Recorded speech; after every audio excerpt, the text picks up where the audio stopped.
Our next speaker in line is Mr. Yurii Lazaruk. He's a community builder and a growth strategist. Yurii has been helping startups and freelancers grow through the power of community, driving tech's brand growth and supporting freelancers to build $1 million businesses. He's also the founder of Sales Hero, SEO Club UA, CPC Real Talk, and Marketing Club UA. And he also hosts the Community ROI and Humans of Business podcast. Passionate about connection, collaboration, Yuri creates spaces where people can succeed together, exactly enabling the space of what community is all about. So thank you so much for being here with us, Yuri. Excited to host you. Super happy to talk to you, Yukta. We had an amazing podcast conversation. I still remember it. It was you asked very, very good questions, and I feel like it was one of the deepest conversations I've ever had. Oh, and yes, now we are continuing this conversation. The funniest thing that you told so many beautiful things that I can just skip 4 slides of my presentation because it was just about me. So you can easily make it faster and like have more time for questions. So I'm fully up for it. Absolutely. I'm looking forward to it. The stage is all yours. Have fun. Thank you very much. And let me, as always, share my screen. That's how it works. You have to start every presentation with checking if you can see me, if you can hear me, how the things are going on, like how do you feel about today's day and all the stuff. Anyway, I hope you can see me. And hey, my name is Yurii. Yukta already told, Francisco already told, Tom. And yeah, Tom created such a big level of insights that I'm like, okay, let's do it. Let's have another talk. Here we are. So Yukta told everything about me. So that's just a picture of all those communities that I'm working with or worked with. So they are both in person, online, everywhere. And definitely I love in person the most because that's exactly how you can meet people. And I remember someone told it at some point because that in person, you can meet person, you can see their real height, you can shake their hand, you can hug them, you can smell them. It was so crazy, but it stood with me. And ever since I'm still in this community world. What you might have also heard of is the Community Life podcast that also had a little bit of an amazing award from CMX recently as a best community podcast, and it stopped, but it's all about amazing humans. And Community ROI is where you can learn more about connecting business and your community. And of course, between two water cooler meetups that we have every month, so folks from community world can go there, catch up, and meet some friends. So I also love learning different languages, playing on Duolingo. I have a lot of friends there. And yeah, I definitely know that it's not a hat, but it's a boa constrictor digesting an elephant. If you also feel that way, please go connect with me. You can find me on LinkedIn. It's easy, Yurii Lazaruk. I'm just the only one person there with this name, or just go to your community. So let's jump to the conversation. What will we talk about today?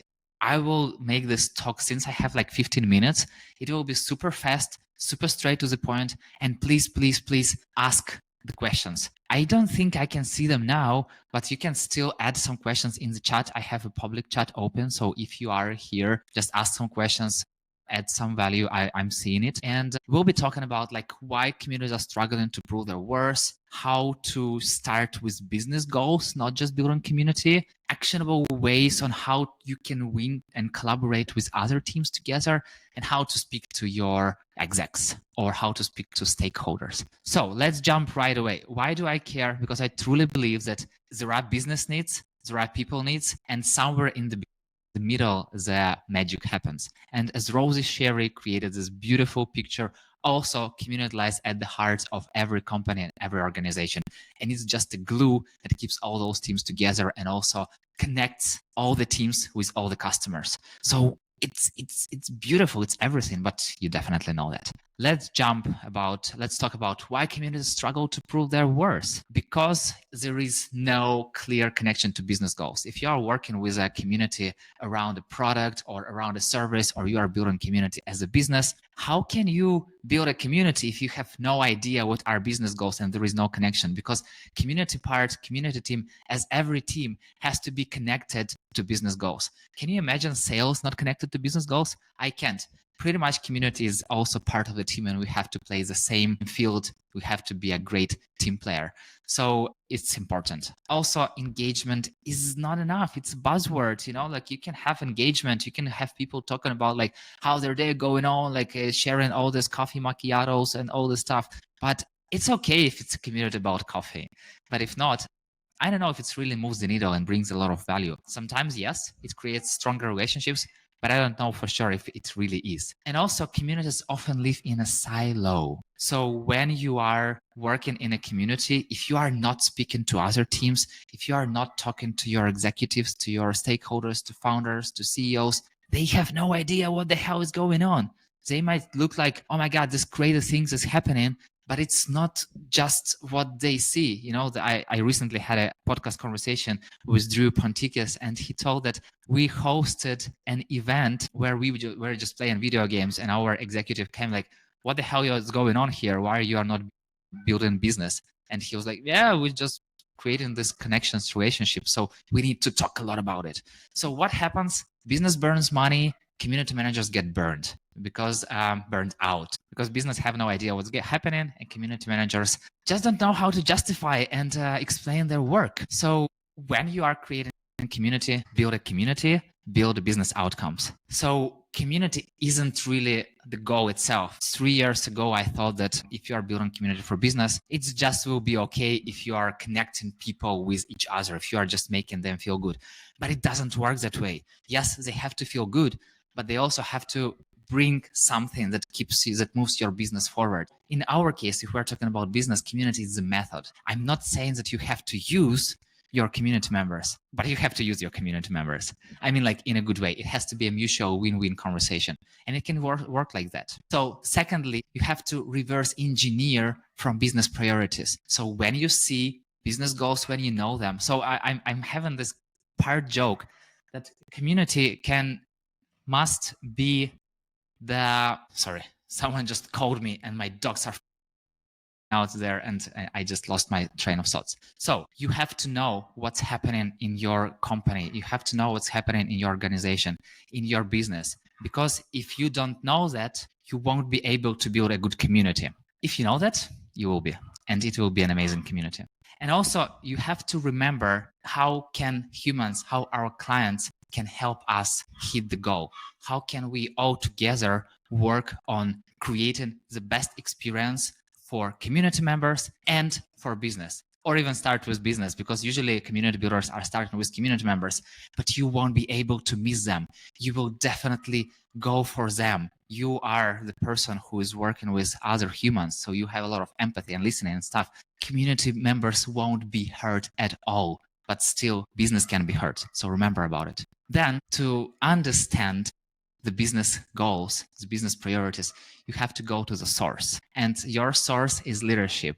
You have to go to them. You have to go to your stakeholders. You have to go to other different team leaders, sales teams, marketing, support, product, etc. You have to meet them and you have to ask. If you're asking your CEO or founder, what's the number one business goal this quarter? What are the metrics that you care most about? And you still do the same thing with other teams. You still do the same with other team leaders. When you do that, you will have a lot of understanding of what's happening, of what's going on in your company. And as you are a community builder, you have to also understand the business. If you don't understand the business, it will be hard for you. So go to teams and ask them, what would make your job easier?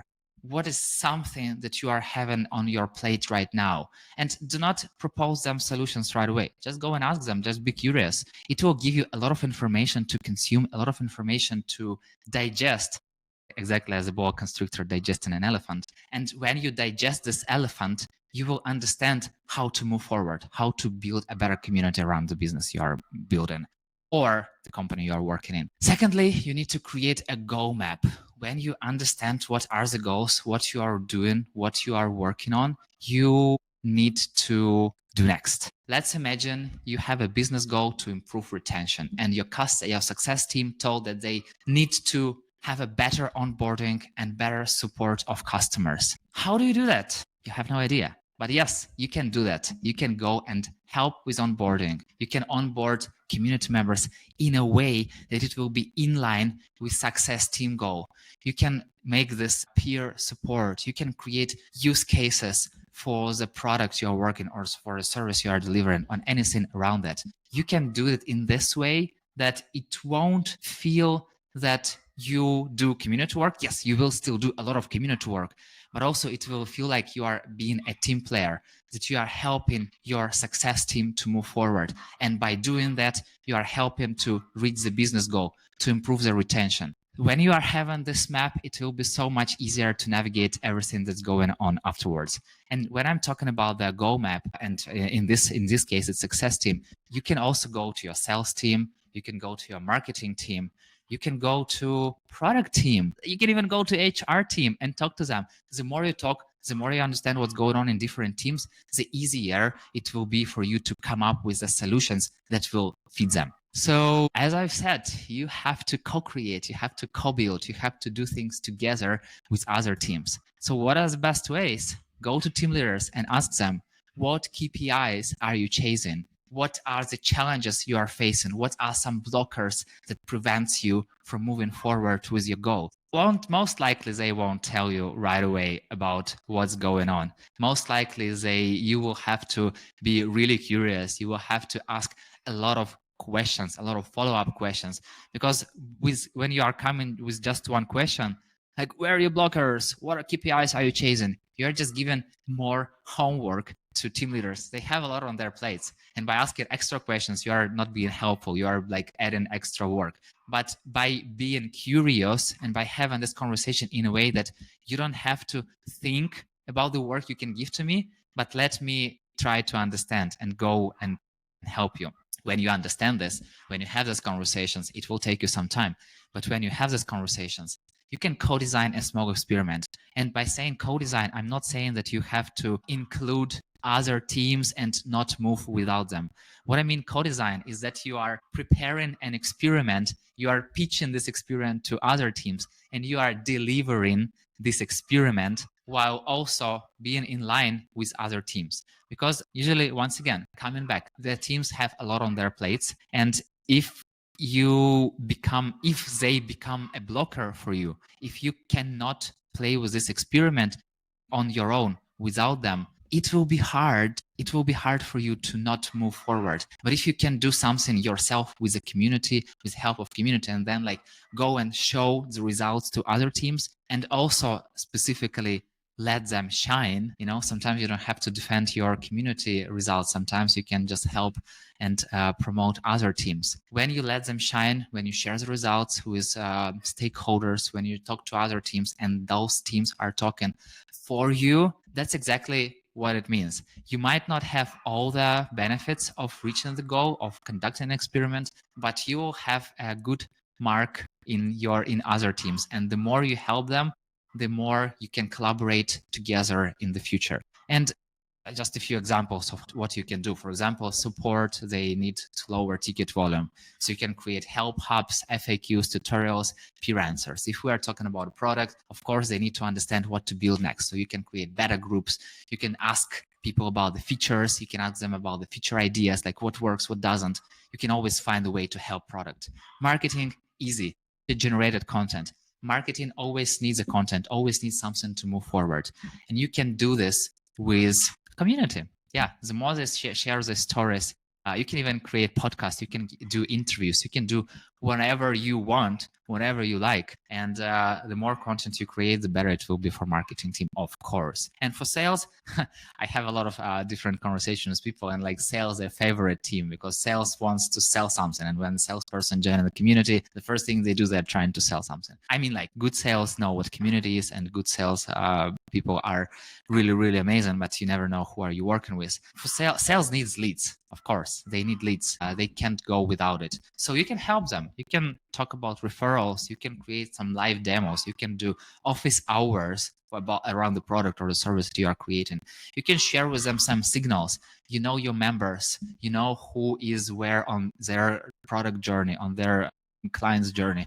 And you can just give some tips, some signals to your sales team, and they can work afterwards on the task. So every time I talk to amazing humans at the Community ROI podcast, I'm asking, like, how do you share the story? How do you share the benefits of the community? And people always talk about data and storytelling. So when you have your data and you just throw the data on people, like, we had X amount of people join the community, we have X amount of posts, we can blah, blah, blah.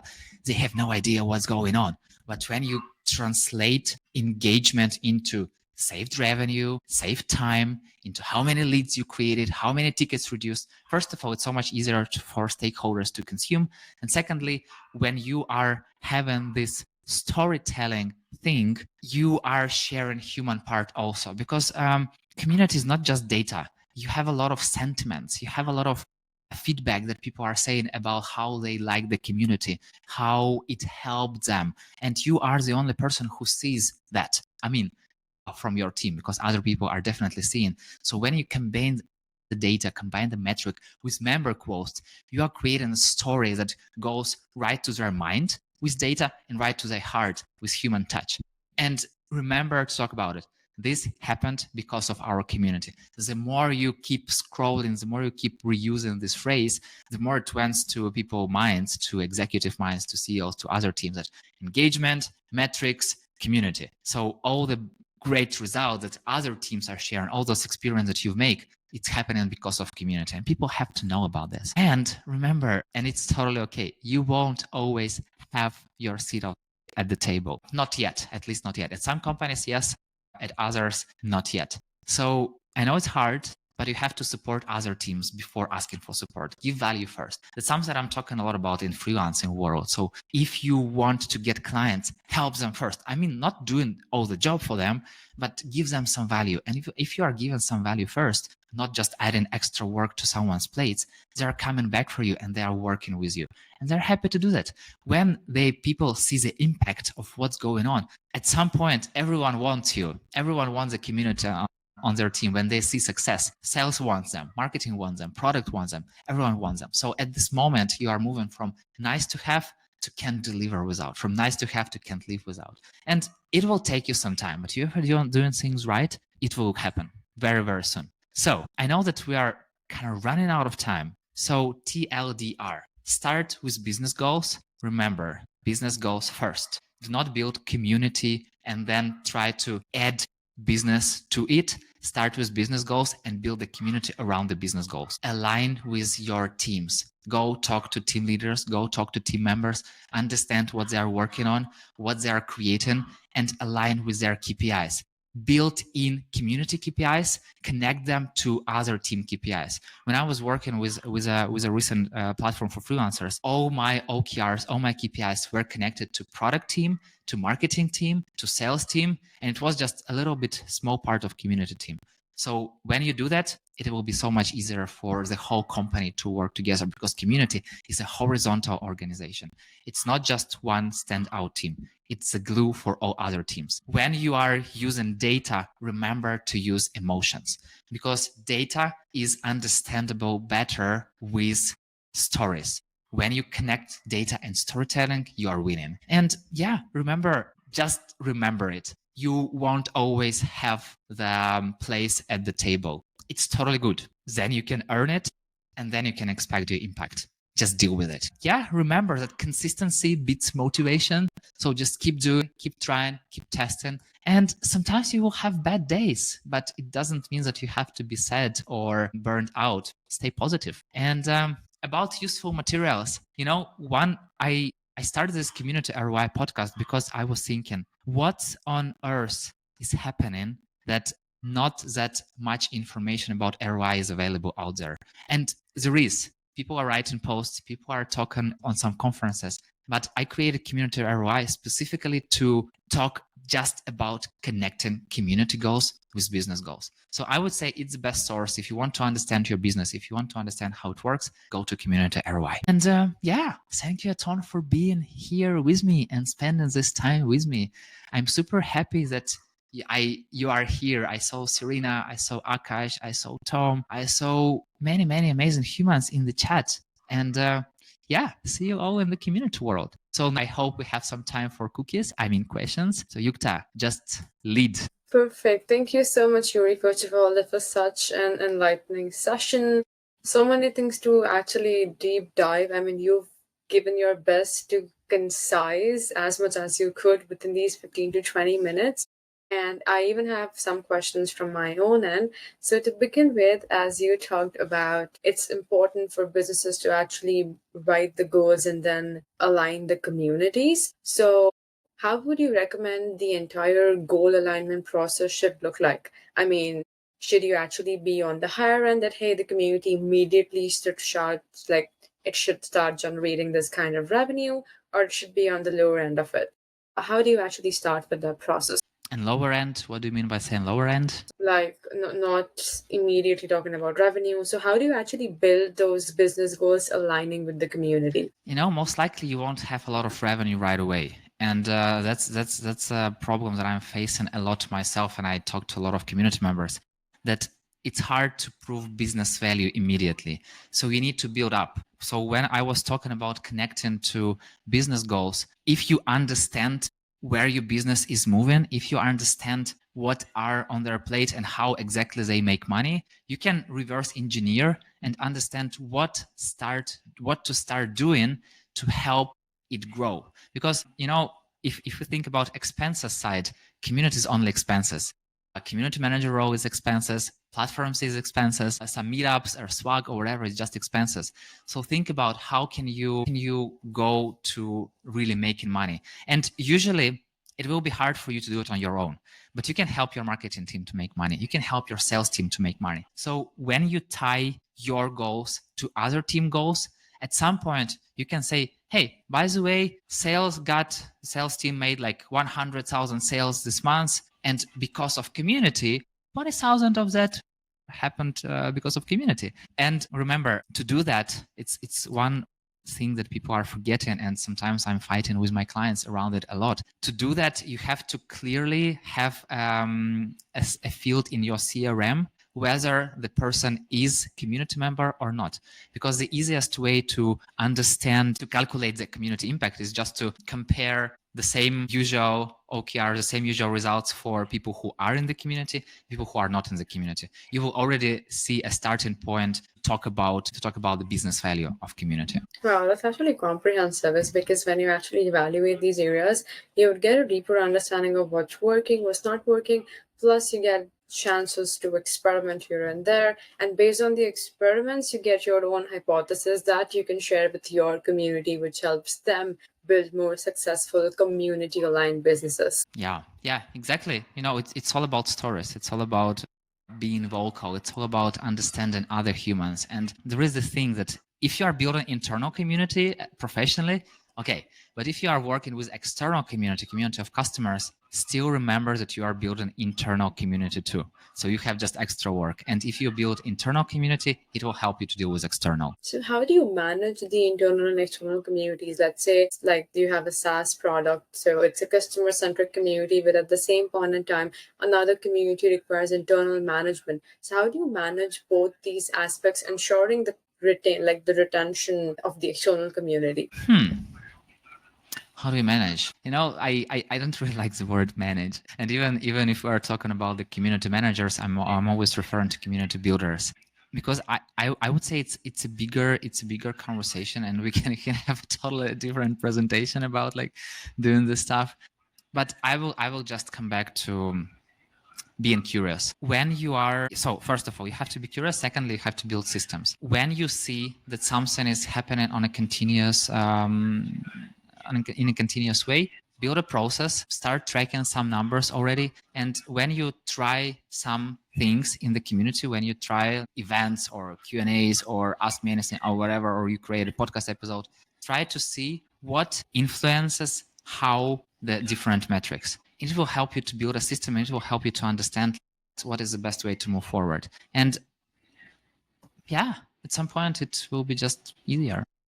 Thank you so much for sharing this. And just one last question would be: all the methods that you've mentioned, podcasts, doing Q&As, doing different events, what do you think is like what someone who's just starting into community building and is I'd say just beginning to experience all the different areas, what are the things that they should like start with, and these are like the non-negotiables, and then they can try all the other things that you recommended? Like, what are the three things that they should absolutely start with, which become the non-negotiable in the beginning?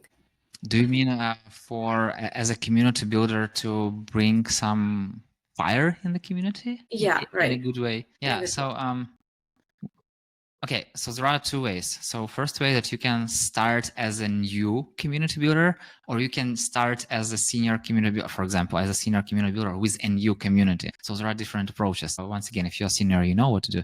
But if you are new and you are starting a new community, you have to get to know your community members. You have to talk to them. You have to, what can really help you even before people are joining the community is to create some kind of incoming survey. So when people are joining the community, they answer like 3, 4, 5. By the way, it's Tom. Tom talks a lot about it. And I feel like I read it in Tom's newsletter that you have to create this survey before people are joining the community. And in this way, you can already understand a little bit of information about them and get a little closer to them. The more you get data, so create a database around your community members so you understand who is interested in what, who is on what level, and who you can connect with whom. So, and secondly, you can go with just beginning meetup friend working events. It will be the easiest way. It's something that I'm doing at between two water coolers. So yeah, but I can tell you this question is much more complex. If you still have questions, please connect with me on LinkedIn. If you have some free messages, just tell me, hey, Yurii from Loop event, or just go to your community and see a lot of resources. So Thank you let's so much, Yuri, continue for this this. conversation. Yeah, we'd love to. I mean, we're short on time. Sorry to cut this off. And thank you so much for the session. Please use the link and scan the QR code to connect with Yuri on LinkedIn. Thank you so much for an absolutely amazing session. It was a pleasure hosting you.